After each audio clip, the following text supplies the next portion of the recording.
Hi guys, welcome to this mini series on breathing. So a bit of a different one because usually I do breakdowns of postures or we talk about particular exercises. So today I wanted to bring you something that I talk about a lot and I believe is really important to not only your muscle tone through your belly, but also actually really important for when you're exercising or doing yoga to make sure that you get the most and the best out of that practice. Without breathing well, you can actually affect all sorts of things through your body. So I want to show you some things that are quite often maybe done back to front. I myself was breathing like that before, and something that I'm constantly working on myself. So I wanted to share this with you today so that you can also start on your journey of breathing well and breathing better. So I really hope you enjoy this one. You're not going to need anything today, just yourself, and let's get started. So breathing, really important, kind of a given.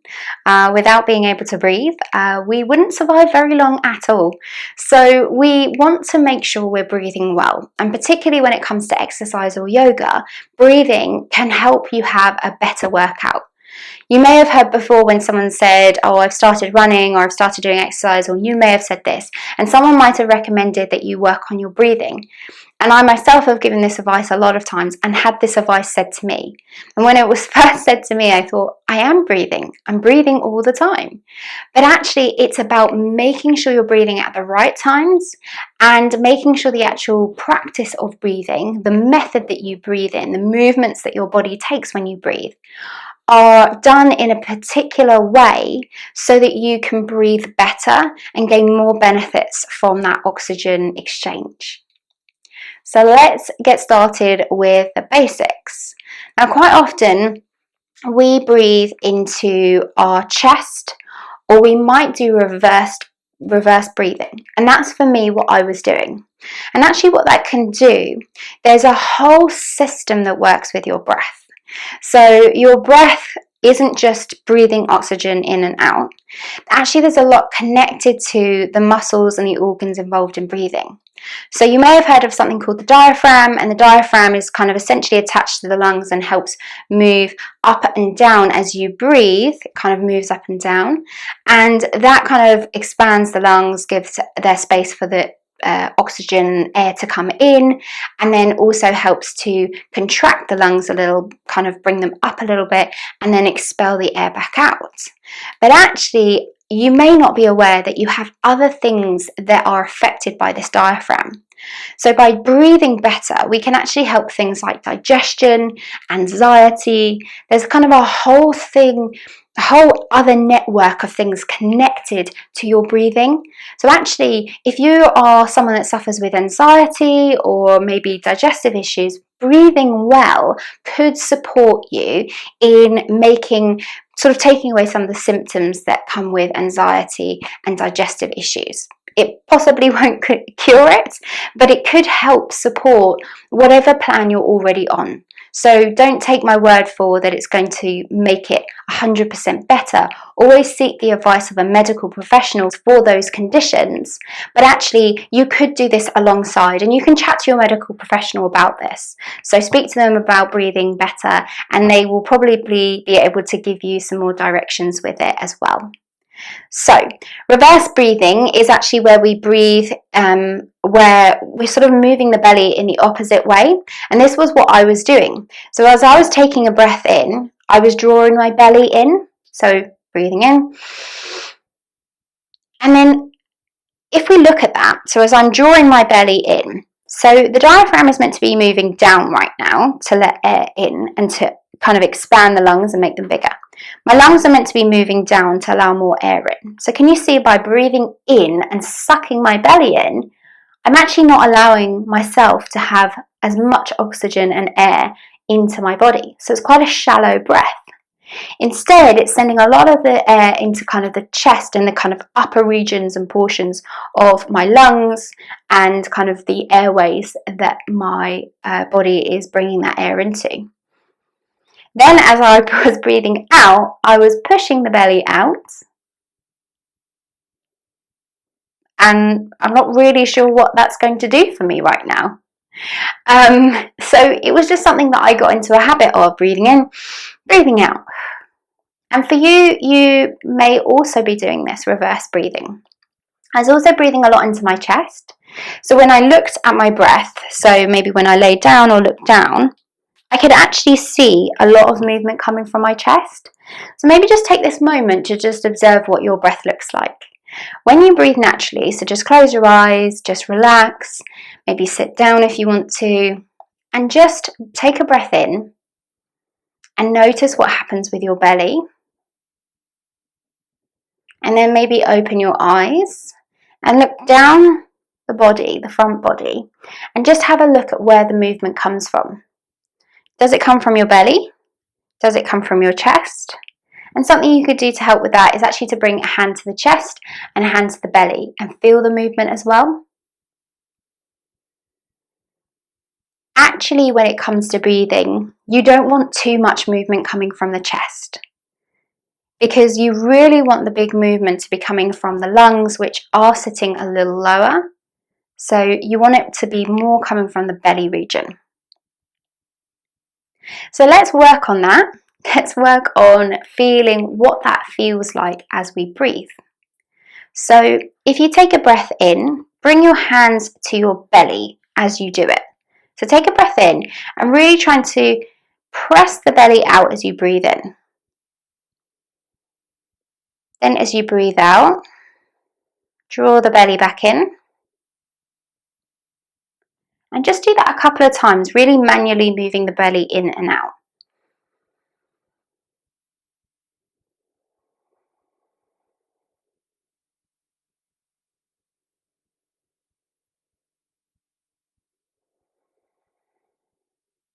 Now at first, that's probably going to feel quite forced and manual.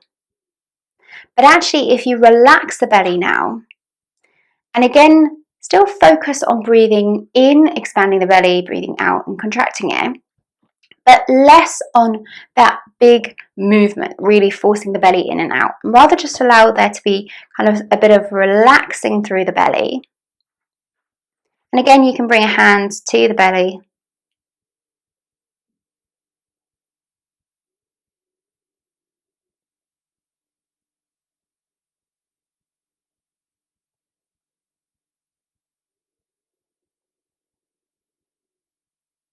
So hopefully now that breath is feeling a little bit more eased, a little bit more natural. Now, breathing the other way around can actually affect things like anxiety. It can prevent you from being able to have big enough breaths. And the vagus nerve, which is a nerve that basically is massaged a little by the diaphragm, doesn't get that love and attention, and that's connected to your kind of nervous system, and that's why it can sometimes affect things like anxiety and kind of make that worse. Maybe you're someone that finds when you do exercise you actually get quite anxious, or it makes your anxiety worse, and that could be the reason. It could be that you just need to be breathing in the correct way, breathing and making sure that your diaphragm is coming down and your ribs and your lungs can expand. Also things like digestion, as you can imagine, kind of the digestive organs are here. So there is a certain amount of massage and movement that goes on that then in turn affects down lower as that diaphragm moves. So it's not just a tool that moves the lungs, it has other properties, it has other sort of movements and benefits to that movement than you possibly even realize. So making sure when you're exercising that you're doing that, you're coming and bringing a nice relaxed belly and then moving that belly to help maximize on the amount of air you can bring in and out of your body. Also, making sure your posture is good is another element to breathing well. So standing up tall is automatically going to help open up the front body, make space. Obviously, if you are someone that stands in a more kyphotic posture, you're cramping out this area here, and that's going to make it harder to breathe. So let's just try some of these firstly. So there's a couple of things. This is kind of a more kyphotic stance, and then there's also lordosis or lordotic posture, which is where kind of there's more of a curve through the spine and kind of the bottom comes out a little bit and the chest comes forwards. So let's just see when we stand in these different postures also how it affects your breath. So still coming into that breath where you're moving the belly out and in, but let's just see how the movement differs. So let's stand up nice and tall, nice broad open shoulders, but just nice and tall so that you're trying to get your hip, your shoulder and ear aligned. So take a breath in and back out. And now take a really nice big breath in and out and just feel how far the belly expands.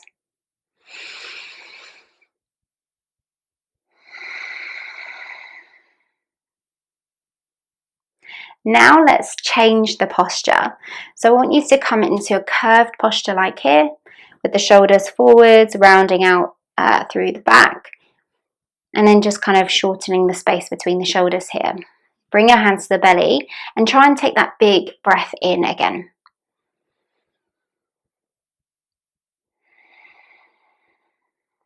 Now for me, I couldn't take as big a breath in. There wasn't enough space. It felt quite uncomfortable, quite cramped.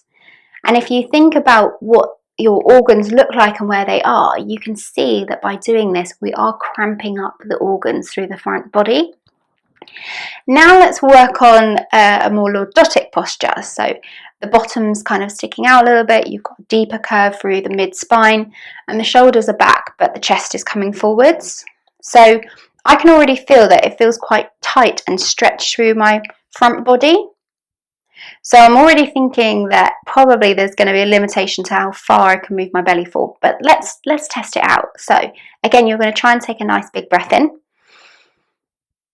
and a big breath out. So again, for me, and probably for yourself as well, you tend to find then there is less space. So optimum breathing is also the position that you're in. And obviously through exercise, you're going to be in different postures. When you're doing yoga, you're in all sorts of contortions, and that is going to affect your breathing. But the most important thing that you can do is really focus on bringing the belly out as you breathe in and drawing it back in as you breathe out. So if, like me, you are currently, you've experienced that you're currently doing reverse breathing, what you'll probably find is, like me when I started on my breathing journey, that actually breathing well and breathing in this way was something I had to make a conscious effort to do. So I had to consciously remind myself to do this. Now actually taking a few breaths in a sort of better way with making sure the belly's coming out and drawing back in when you're stressed, when you're anxious, can be really supportive in calming you down. It helps calm the nervous system down because it massages that vagus nerve when the diaphragm moves. So top tips for me would be to, every time you think about it, to practice that breath and actually practice moving the belly. Bringing the hands to the belly is always a great one, and bringing the hand to the chest and the belly is also supportive of seeing where that movement's coming from, where it's more dominant. Maybe even setting yourself reminders on your phone, or you could even pop a little post-it note or a little notice somewhere in your house or in a few places in your house to remind you to just take a few little breaths each day in this way. When it comes to exercise, hopefully this is going to be another time where you can really work on that breath as well. So make sure when you're working out, when you're in a yoga class, that you're also working on that breath. You're making sure the belly's moving out and in. And you can always bring the hands in. So if you're lying in Shavasana and you want to bring your hands into your belly, you can always do that and really focus on your breath. When you're meditating, you could do the same thing. And when it comes to physical exercise, a bit like the yoga fit sessions or an exercise class, you can make sure that you're still doing that and really breathing well. And I promise you, it's going to support you with your exercise routine. It's going to support you with your general health and wellness in making sure that you are a strong, healthy individual. Breathing is so important for so many more reasons than just giving yourself oxygen and keeping you alive. It has lots more benefits to it. So I hope you enjoyed this mini series. As I said at the beginning, a bit of a different one, but something that I felt is really important and actually is going to help support you with whatever routine you're doing. But not just fitness and yoga, it's actually going to support you in everyday life and with your health and your mental health. So let me know how you get on. Maybe let me know, drop me a line and share with me how you're getting on with your breathing, anything that you've noticed. And if you have any questions, please feel free to drop me a line and ask. And if I don't know the answer, I will seek it out from someone even more trained in from a medical capacity than I am. So I hope you've enjoyed this one. Keep breathing well, and I will see you on the next video. Take care, guys. Bye.